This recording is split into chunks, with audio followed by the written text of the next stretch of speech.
Hai guys, Assalamualaikum warahmatullahi wabarakatuh. Ketemu lagi sama aku di perkuliahan Sains dalam Keperawatan.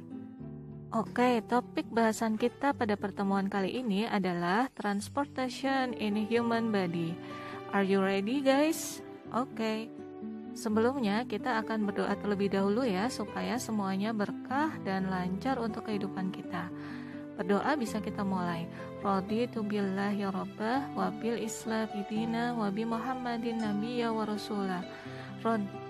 Rabbi zidni ilma warzuqni fahma. Amin. Allahumma amin. Oke, sebelumnya kita harus tahu dulu kenapa tubuh kita membutuhkan alat transportasi. Jadi, kita membutuhkan alat transportasi karena satu sel kita dengan sel yang lain itu lokasinya terkadang berjauhan. Jadi, sel itu butuh alat transportasi untuk memindahkan bahan yang perlu dipindahkan dari satu tempat ke tempat lain. Misalkan untuk pembuangan, kita membutuhkan alat transport untuk membuang hasil sisa metabolisme. Serta apabila ada beberapa sel yang membutuhkan energi seperti glukosa, kita juga membutuhkan alat transport dalam tubuh supaya sel yang memerlukan energi itu bisa dapat subsidi substansi yang dibutuhkan tersebut. Nah, kira-kira menurut kalian apa tuh alat transportasi dalam tubuh kita? Ya, benar. Jadi, alat transportasi dalam tubuh kita itu adalah darah, di mana darah itu terdiri dari plasma yang merupakan zat cair dan sel-sel darah yang merupakan benda-benda padat di dalam darah.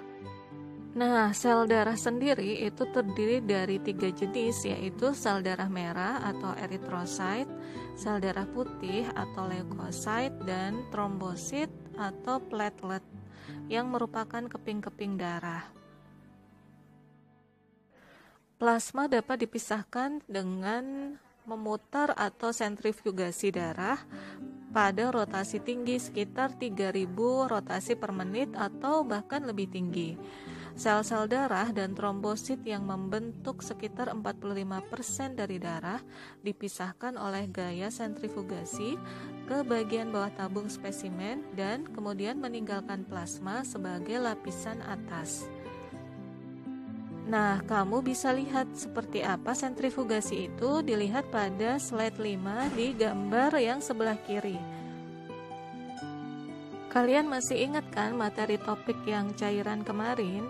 Nah, sekarang kita lihat pada gambar di slide 6 bahwa darah itu adalah 8% dari total cairan yang ada di dalam tubuh kita. Darah terdiri dari zat cair yang berupa plasma itu sebanyak 55% dan yang berupa benda-benda padat yang terdiri dari sel darah merah, sel darah putih, dan trombosit itu sebanyak totalnya adalah 45%. Plasma sendiri terdiri dari 90% air dan 7% adalah protein-protein serta 2%-nya adalah zat terlarut yang lainnya. 7% protein yang terkandung dalam plasma itu contohnya seperti albumin, globulin, dan fibrinogen. Sedangkan untuk solutan-solutan lainnya itu seperti ion, nutrients atau zat-zat gizi, sampah-sampah produk, gas-gas yang dibutuhkan oleh tubuh, serta substansi pengatur yang lainnya. Sekarang kita bisa lihat dari benda-benda padat yang terdapat di dalam darah, yaitu sel-sel darah. Nilai normal dari masing-masing sel darah itu sudah ada batasannya. Sel darah merah itu sekitar 4,2 sampai 6,2 juta per milimeter kubik. Adapun sel darah putih itu sekitar 5 sampai 9 ribu. Kemudian platelet atau trombosit ataupun keping-keping darah itu adalah sekitar 250 sampai 400 ribu per milimeter kubik. Perlu kita ketahui bersama bahwa sel darah putih itu terdiri dari beberapa jenis, yaitu terdapat neutrofil, ada limfosit, ada monosit, ada eosinofil, dan ada basofil, yang mana masing-masing dari sel darah putih tersebut memiliki fungsi sendiri-sendiri. Pembuluh darah plasma. Plasma itu ratanya adalah sekitar 55% dari seluruh volume darah, yang mana plasma itu terdiri dari air sebagai pelarut dan substansi yang terlarut, yaitu protein, garam-garam mineral, substansi-substansi makanan yang penting atau zat gizi, sampah-sampah hasil metabolik, hormon, dan gas.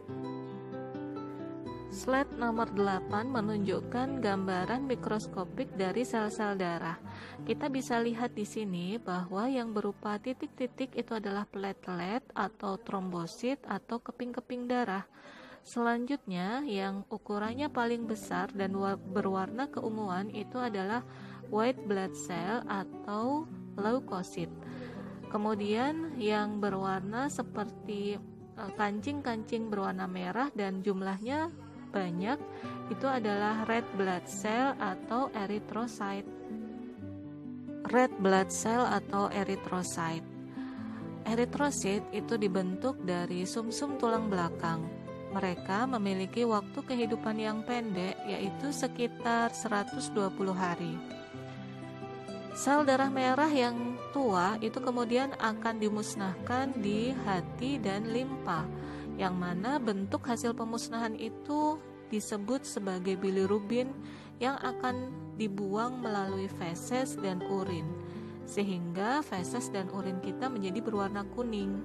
Apabila terdapat kondisi di mana pasien-pasien mengalami sumbatan di hati ataupun limpanya, akan mengganggu proses pemusnahan dari sel darah tua, sehingga mengakibatkan hasil dari bilirubin tersebut tidak dibuang oleh tubuh tetapi malah beredar di dalam tubuh pasien. Sel darah merah itu tidak memiliki nukleus ketika dia matang. Nah, hal tersebut berfungsi untuk meningkatkan ruang guna membawa hemoglobin. Sel darah merah juga memiliki bentuk yang disebut sebagai bikonkaf. Fungsinya adalah untuk menyediakan luas permukaan yang besar guna menyebarkan oksigen. Penyebaran oksigen ini dilakukan secara proses difusi. Kalian tentunya masih ingat kan apa yang dimaksud dengan difusi? Difusi adalah berpindahnya suatu zat dalam pelarut dari bagian yang berkonsentrasi tinggi ke bagian yang berkonsentrasi rendah, sehingga hal itu tidak membutuhkan energi. Sel darah merah itu memiliki hemoglobin. Apakah hemoglobin itu? Hemoglobin adalah senyawa yang mengandung zat besi dan keberadaannya bertanggung jawab atas warna sel darah merah. Hemoglobin akan memungkinkan sel darah merah untuk membawa oksigen dari paru-paru ke seluruh bagian tubuh. Berikut adalah gambaran dari sel darah merah. Pertukaran oksigen dan karbon dioksida terjadi di antara paru-paru dan darah. Sebagian besar dari oksigen berdifusi ke dalam darah dan pada saat yang sama, karbon dioksida akan berdifusi keluar. Oksigen kemudian akan diangkut oleh eritrosit sekitar 97% melalui hemoglobin yang dikandungnya. Hemoglobin akan berikatan dengan oksigen, kemudian membentuk oksihemoglobin. Hemoglobin merupakan protein yang berwarna ungu, akan tetapi ketika dia sudah berubah karena ikatan dengan oksigen, sehingga kemudian dinamai oksihemoglobin, maka warnanya menjadi merah terang. Seiring dengan aliran darah selama sirkulasi, oksihemoglobin mencapai jaringan, memecah dan melepaskan sebagian oksigen, dan kemudian mendapatkan kembali warna normalnya menjadi ungu sebagai hemoglobin.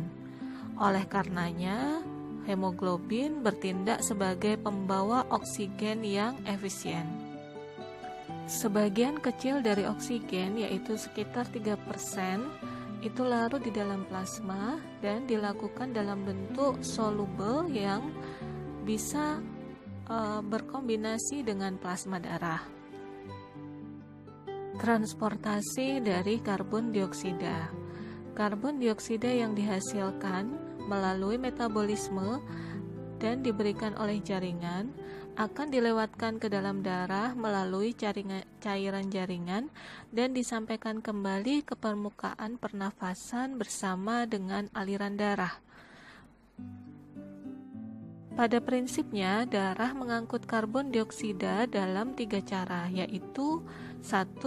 Sebagai asam karbonat, 2. Sebagai bikarbonat natrium dan kalium, dan yang ketiga sebagai karbominohemoglobin.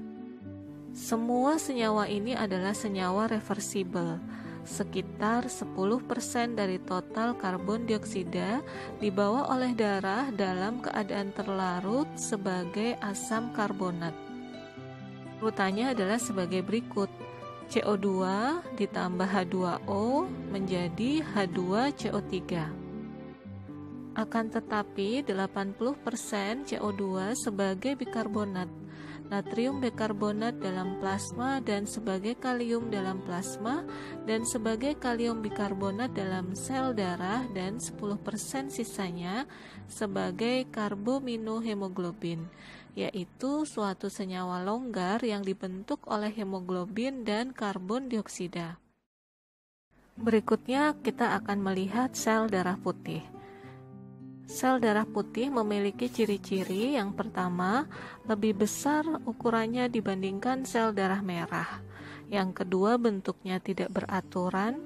Yang ketiga, memiliki inti yang menonjol. Yang keempat, dia tidak memiliki hemoglobin sehingga warnanya tetap putih. Dan yang kelima, dia memiliki fungsi untuk membunuh kuman, mempertahankan diri kita dari melawan penyakit. Ada 2 jenis utama sel darah putih, yaitu sel darah putih yang bersifat fagositik seperti neutrofil, eosinofil, basofil, dan limfosit.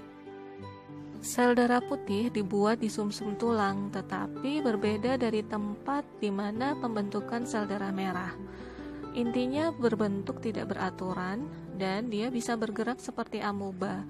Dapat juga masuk melalui dinding kapiler di jaringan sekitarnya, serta mampu menelan sel mati atau patogen. Limfosit. Limfosit dibuat di sumsum tulang, kemudian dia akan bermigrasi ke kelenjar getah bening. Itulah mengapa limfosit sering disebut sebagai sel darah putih tua. Inti dari limfosit itu besar dan hampir memenuhi seluruh sel. Limfosit akan menghasilkan antibodi untuk menyerang kuman melalui reaksi dengan permukaannya dan sering menyebabkannya menggumpal, serta menghasilkan antitoksin untuk menetralkan racun yang disekresi oleh kuman. Bagian yang ketiga adalah platelet atau trombosit atau keping-keping darah.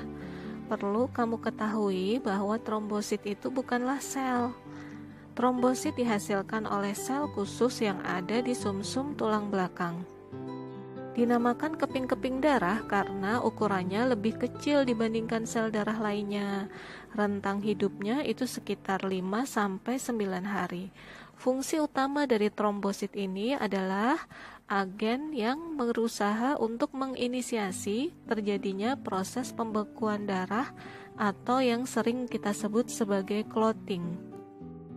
Bagaimana proses pembekuan darah itu terjadi? Yaitu ketika pembuluh darah itu rusak, entah karena trauma ataupun cedera lainnya, maka akan melepaskan zat kimia yang memulai rantai reaksi terbentuknya fibrinogen, kemudian akan dikonvert atau dirubah menjadi fibrin. Fibrin sendiri bertindak seperti jaring yang menjebak sel darah dan menyumbat luka sehingga perdarahan menjadi berhenti. Apabila kamu luka dan kemudian keluar cairan berwarna bening kekuningan, itu adalah serum, di mana serum merupakan cairan berwarna kekuningan yang merupakan plasma tanpa adanya fibrinogen. Sumbatan itu kemudian akan membentuk gumpalan yang akan mengering dan mengeras membentuk keropeng, yang ketika kulit baru terbentuk dari bawah maka keropeng itu akan lepas dan akan kendur, di mana keropeng itu nanti akan dimakan oleh eosinofil yang merupakan bagian dari sel darah putih yang berfungsi sebagai tukang bersih-bersih atau cleaning service-nya di dalam darah kita. Untuk memudahkan visualisasi kamu bisa lihat pada slide 19. Di situ di gambar pertama kita lihat bahwa pembuluh darah normal itu utuh, dan kemudian ketika ada pembuluh darah yang terluka mengakibatkan ada sebagian darah yang keluar dari celah robeknya pembuluh darah tersebut. Melepasnya pembuluh darah dari celah yang robek tadi akan menginisiasi supaya platelet itu menempel pada dinding pembuluh darah yang mengalami robekan tersebut. Platelet yang teraktivasi nanti akan beragregasi menempel di daerah pembuluh darah yang robek. Kemudian dia berfungsi untuk menyumbat supaya aliran darah yang keluar dari pembuluh darah itu menjadi berkurang, sehingga perdarahan bisa berhenti. Supaya sumbatan itu menjadi stabil, maka kemudian teraktivasilah fibrin yang merupakan benang-benang yang menjebak platelet tersebut supaya tidak bisa bergeser kemana-mana. Hasil akhirnya, nanti pembuluh darah akan melakukan regenerasi sel, memperbaiki daerah permukaan yang rusak, dan apabila daerah permukaan yang rusak itu sudah kembali seperti semula, nanti gumpalan dari platelet tersebut akan lepas dan kemudian akan difagositosis oleh eosinofil. Untuk lebih lengkapnya, nanti kita bisa ketemu lagi di keperawatan dasar manusia di semester 2. Guys, setelah kalian dengar penjelasan tadi, sekarang kita coba simpulkan ya, apa fungsi dari darah. Jadi, fungsi dari darah itu ada 3 pada prinsipnya. Yang pertama yaitu bertindak sebagai media transportasi untuk oksigen, karbon dioksida, nutrisi, urea, hormon, antibodi, dan pengatur suhu.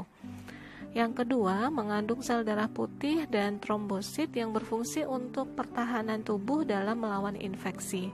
Dan yang ketiga yaitu membantu dalam menjaga tubuh supaya memiliki suhu yang tetap stabil atau konstan. Pada kondisi darurat, ketika seseorang itu kemudian kehilangan banyak darah dan mungkin akan meninggal, maka transfusi darah menjadi salah satu solusi untuk mempertahankan kehidupan individu. Yang perlu diperhatikan dalam transfusi darah adalah darah donor dan darah penerima harus sesuai. Apabila tidak, maka akan mungkin terjadi aglutinasi atau penggumpalan yang akan menyebabkan penyumbatan dalam pembuluh darah. Golongan darah seseorang ditentukan oleh protein yang ada di permukaan sel darah merah atau eritrosit yang disebut sebagai antigen. Ada 2 antigen yang berbeda yang disebut sebagai antigen A dan antigen B. Apabila seseorang dalam kelompok bergolongan darah A, maka dia mengandung antigen A. Penggolongan darah dalam manusia tersusun atas penggolongan darah ABO, yang mana terdapat 4 golongan darah yang berbeda, yaitu golongan darah A, golongan darah B, golongan darah AB, dan golongan darah O. Dalam plasma darah sendiri terdapat antibodi yang dikenal sebagai anti-A dan anti-B, yang mana antibodi ini akan bereaksi dengan eritrosit tertentu yang mengandung antigen yang salah. Nah, kita lihat pada slide 23, di situ ada 4 golongan darah, yaitu golongan darah A, B, AB, dan O. Golongan darah A, pada permukaan eritrositnya terdapat antigen A, sedangkan pada plasma darahnya terdapat anti-B, antibodi anti-B. Sedangkan golongan darah B, di permukaan eritrositnya terdapat antigen B. Namun pada plasma darahnya terdapat antibodi anti-A. Begitu juga dengan golongan darah AB yang mana di permukaan eritrositnya dia memiliki antigen A dan antigen B. Tetapi di dalam plasma darahnya dia tidak memiliki antibodi baik anti-A maupun anti-B. Dan yang terakhir yaitu golongan darah O, di mana pada eritrositnya dia tidak memiliki antigen apapun baik A maupun B, tetapi pada plasmanya dia memiliki antibodi anti-A dan anti-B. Nah, coba kalian cek, kalian sudah tahu belum golongan darah kalian masing-masing? Reaksi aglutinasi. Aglutinasi tidak akan terjadi apabila seorang yang memiliki golongan darah A mendonorkan ke seorang resipien yang juga memiliki golongan darah A. Hal ini terjadi karena kedua-duanya memiliki antibodi anti-B dan di eritrositnya memiliki antigen A. Tetapi aglutinasi bisa terjadi apabila seorang donor yang memiliki golongan darah A akan memberikan darahnya ke resipien yang memiliki darah B. Nah, golongan darah A memiliki antigen A, yang mana nanti dia akan berikatan dengan antibodi pada resipien yang memiliki antibodi anti-A. Antigen dan antibodi cocok sehingga menimbulkan yang disebut sebagai aglutinasi atau penggumpalan. Lalu bagaimana dengan golongan darah AB dan O? Golongan darah AB karena dia memiliki antigen A dan antigen B di eritrositnya, maka golongan darah AB ini dijuluki sebagai resipien universal, yang artinya dia bisa mendapatkan donor dari golongan darah manapun. Adapun untuk golongan darah O, karena dia tidak memiliki antigen apapun di eritrosit, baik antigen A maupun antigen B, tetapi dia memiliki antibodi anti-A dan anti-B di daerah plasmanya, maka dia dikenal sebagai donor universal, yang artinya dia bisa memberikan darah ke siapapun. Nah, golongan darah O ini merupakan golongan darah mayoritas yang ada di lapisan bumi ini. Nah, sekarang setelah kalian tahu penjelasan tadi, maka pentingnya bagi kita untuk berhati-hati ketika memberikan transfusi darah kepada seorang pasien. Kita perlu tahu detail terkait dengan informasi mengenai golongan darah, berikut juga dengan resusnya apabila hal itu memungkinkan. Oke guys, sekarang kita masuk ke topik untuk pembuluh darah. Di dalam tubuh kita ada 3 jenis pembuluh darah utama, yaitu ada arteri, vena, dan kapiler. Arteri membawa darah menjauh dari jantung, sementara vena membawa darah menuju jantung. Arteri memiliki kandungan darah yang banyak oksigen sehingga warnanya menjadi lebih merah segar, sedangkan vena dia kandungannya lebih banyak karbon dioksida sehingga warnanya lebih berwarna merah kehitaman. Slide 27 menunjukkan sirkulasi darah atau yang kita sebut sebagai kata pendarahan. Jadi kalau darah yang ada di dalam tubuh kita dan dia tidak keluar dari tubuh disebut sebagai pendarahan, sedangkan darah yang keluar dari tubuh kita maka kita sebut sebagai perdarahan. Organ utama yang mengatur mengenai darah itu adalah jantung, di mana jantung mengeluarkan darah melalui arteri dan kemudian arteri itu bercabang menjadi arteriol. Arteriol itu akan dihubungkan dengan venul yang merupakan pembuluh cabang dari vena oleh kapiler. Adapun kapiler ini merupakan pembuluh darah kecil atau pembuluh darah tepi. Kemudian venul akan mengalirkan darah menuju vena, yang mana darah yang dialirkan itu berwarna merah tua karena banyak mengandung karbon dioksida. Slide 28 menunjukkan gambaran seperti apa pembuluh darah vena dan pembuluh darah arteri. Yang berwarna biru itu adalah pembuluh darah vena dan yang berwarna merah itu adalah pembuluh darah arteri. Kedua pembuluh darah tersebut sama-sama tersusun atas 3 lapisan. Apa saja lapisan itu? Lapisan yang pertama itu disebut sebagai tunika intima yang merupakan isinya adalah sel-sel endotel. Sel-sel endotel ini merupakan sel penyusun dari pembuluh darah. Lapisan yang kedua itu disebut sebagai tunika media, di mana tunika media ini berisi dari sel-sel otot polos. Dan lapisan yang ketiga itu adalah tunika adventitia, yang mana isinya adalah kolagen. Slide 29 menunjukkan perbedaan antara ketiga pembuluh darah tadi, yaitu pembuluh darah arteri, pembuluh darah vena, dan pembuluh darah kapiler. Pembuluh darah arteri dan pembuluh darah vena sama-sama memiliki 3 lapisan, hanya saja untuk pembuluh darah vena dilengkapi juga dengan yang disebut sebagai valve.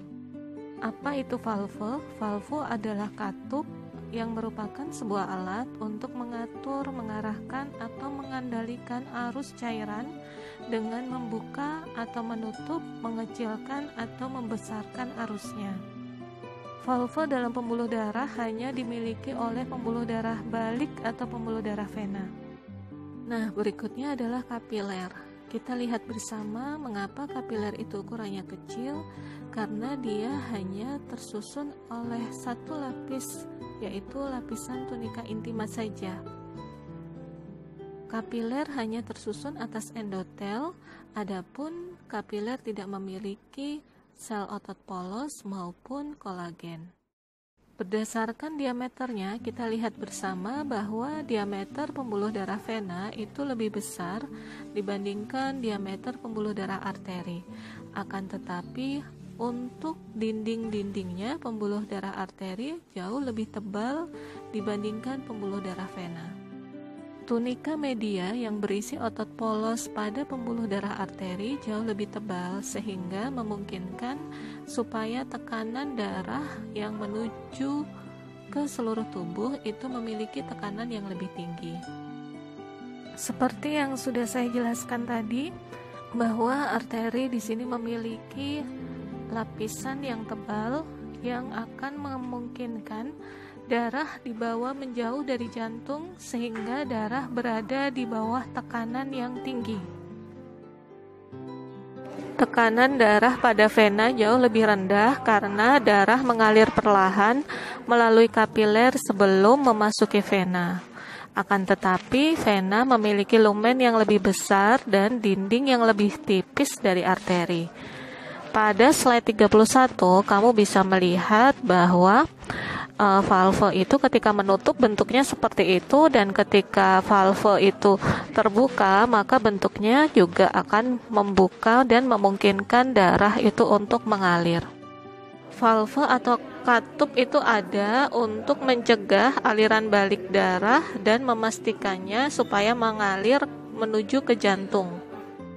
Pada saat valve menutup, hal ini memungkinkan bahwa darah tidak dapat mengalir balik.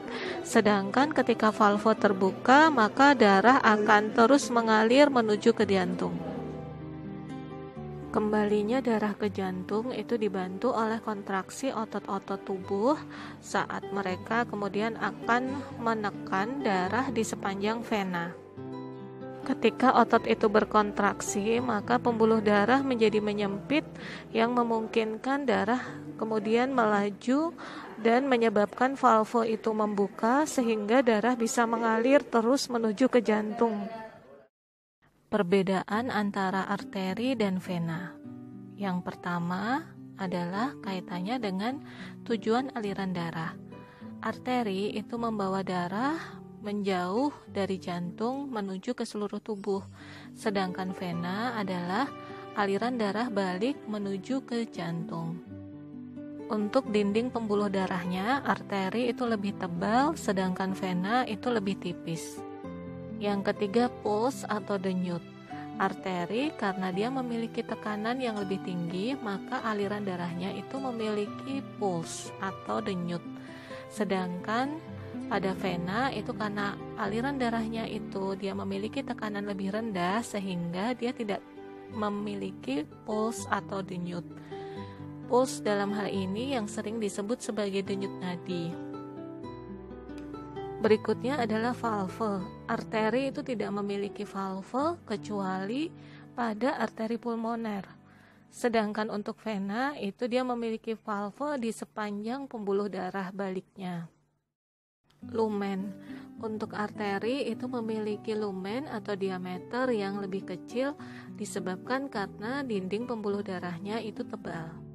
Sedangkan vena memiliki lumen atau diameter pembuluh darah yang lebar karena dinding pembuluh darahnya itu tipis.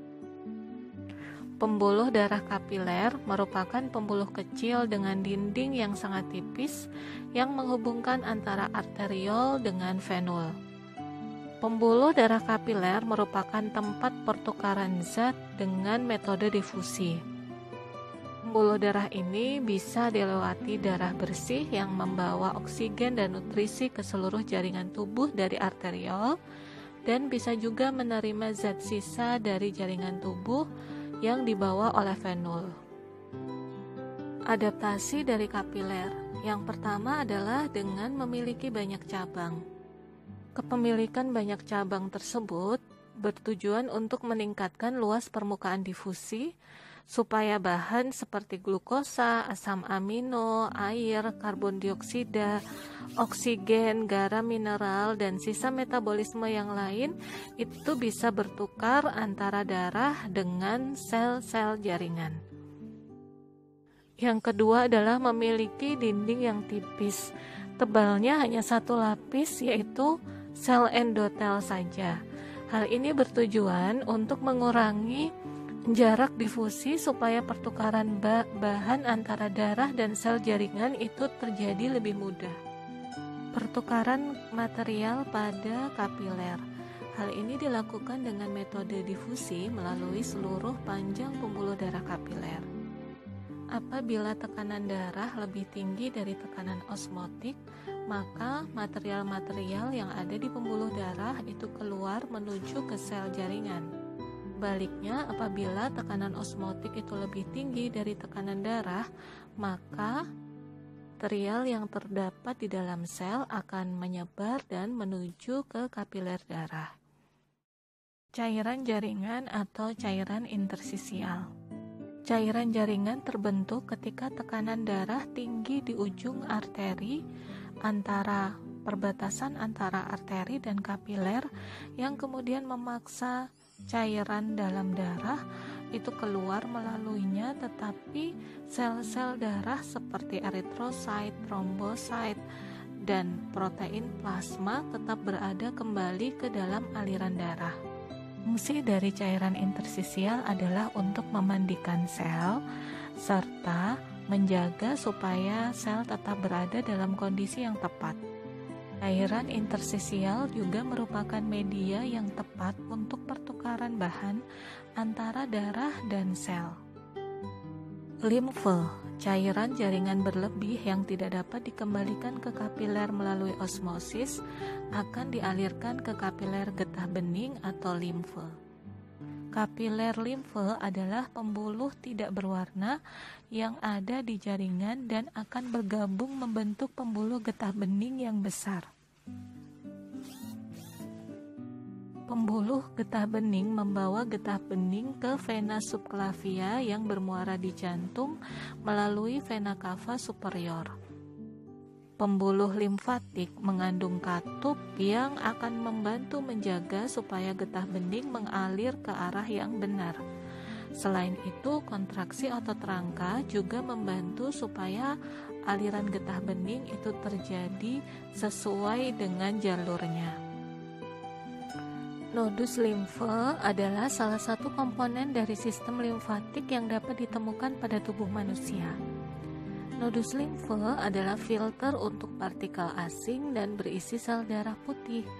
Nodus limfe juga berfungsi sebagai filter dengan jaringan konektif retikuler dan limfosit yang mengumpulkan dan menghancurkan bakteri ataupun virus.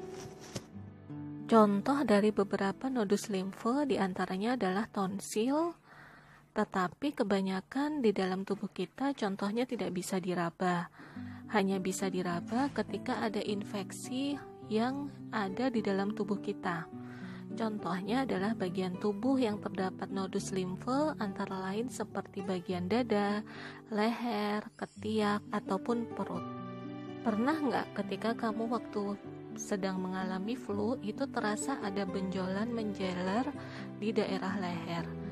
Nah, itu adalah nodus limfe yang biasanya ketika infeksi dia akan membengkak akibat dari usahanya untuk mempertahankan tubuh dari benda asing seperti virus ataupun bakteri.